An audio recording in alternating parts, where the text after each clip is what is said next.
Hello viewers, আসসালামু আলাইকুম। Welcome back to my channel. আশা করি সবাই ভালো আছেন। চলে আসলাম আবারও আরেকটি নতুন ভিডিও নিয়ে। আশা করি আজকের ভিডিওটা আপনাদের ভালো লাগবে। আজকে আমি আপনাদের সাথে শেয়ার করব খুবই মজাদার স্বাদের পাঙ্গাস মাছের ভুনা রেসিপি। এই মাছ একটু গন্ধ আছে, সেই গন্ধটাও থাকবে না, সেভাবে এই রেসিপিটি শেয়ার করব। যারা পাঙ্গাস মাছ খেতে পারেন না তারা অবশ্যই একবার হলো আমি যেভাবে করেছি সেভাবে ট্রাই করবেন। ইনশাল্লাহ আপনাদের কাছে ভালো লাগবে। চলুন তাহলে মেন রেসিপিতে যাওয়া যাক। আমি এখানে পাঙ্গাস মাছ ছিলে ভালো করে ধুয়ে নিয়েছি। এখন আমি এটা ফ্রাই করে নেব।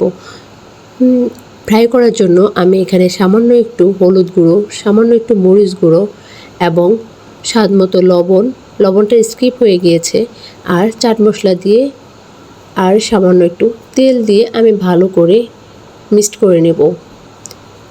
ভালো করে মিক্সড করা হয়ে আসলে আমি এদিকে ফ্রাই প্যানে তেল দিয়ে দিব।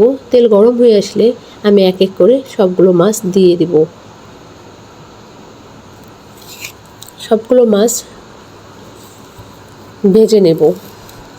দেখুন আমি মাছগুলো এক পাশে হয়ে গিয়েছে, আমি উল্টিয়ে দিচ্ছি। দেখুন মাছগুলো ফ্রাই করা হয়ে গিয়েছে। এদিকে আমি কড়াইয়ে তেল দিয়ে দিয়েছি। তেল গরম হয়ে আসলে আমি পেঁয়াজ কুচি, একদম পেঁয়াজটা ভালো করে ঝিঝি করে কুচি করে নিয়েছি। পেঁয়াজ কুচি 5-6টা কাঁচামরিচ ফালি করা দিয়ে আমি ভালো করে ভেজে নিচ্ছি। হালকা বাদামি হয়ে আসলে আমি এখানে বাটা পেঁয়াজ দিয়ে দিব। দিয়ে এখানে আদা রসুন জিরা বাটা দিয়ে দিব। দিয়ে আমি একটু ভালো করে কষিয়ে নেব। দেখুন আমি ভালো করে কষিয়ে নিচ্ছি যেন কাঁচা গন্ধটা না থাকে। একটু কষানো হয়ে আসলে আমি এখানে 1/2 চামচ হলুদ গুঁড়ো, 1 চামচ মরিচ গুঁড়ো আর স্বাদ মতো লবণ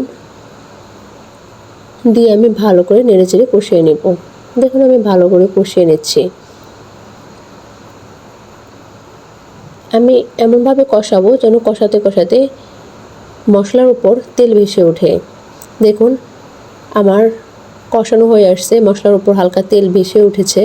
এখন আমি এক এক করে সবগুলো মাছ দিয়ে ভালো করে কষিয়ে নেব। দেখুন আমার মাছটা কষানো হয়ে আসছে। এখন আমি এখানে গরম পানি দিয়ে দিব। গরম পানি দিয়ে আমি আর একটু নেড়ে চেড়ে ঢাকনা দিয়ে ঢেকে দিব। আমি 5 মিনিট পর ঢাকনা খুলে দেখুন আমার মাছটা হয়ে গিয়েছে। এখন আমি ধনিয়া পাতা দিয়ে আর একটু নেড়ে চেড়ে পরিবেশনের জন্য তুলে নেব। খুবই অল্প সময়ে সামান্য উপাদান দিয়ে এত মজাদার পাঙ্গাস মাছের ভুনা হয়ে গিয়েছে। যদি আমার রান্না আপনাদের ভালো লাগে তাহলে অবশ্যই আমাকে ফলো করে বাসায় ট্রাই করবেন এবং কমেন্ট করে জানাবেন। আমার পাশে থাকবেন, আমাকে লাইক দিবেন, সাবস্ক্রাইব করবেন আর আমাকে নতুন নতুন রান্নায় আগ্রহ করে তুলবেন। আমার জন্য দোয়া করবেন। আল্লাহ হাফেজ।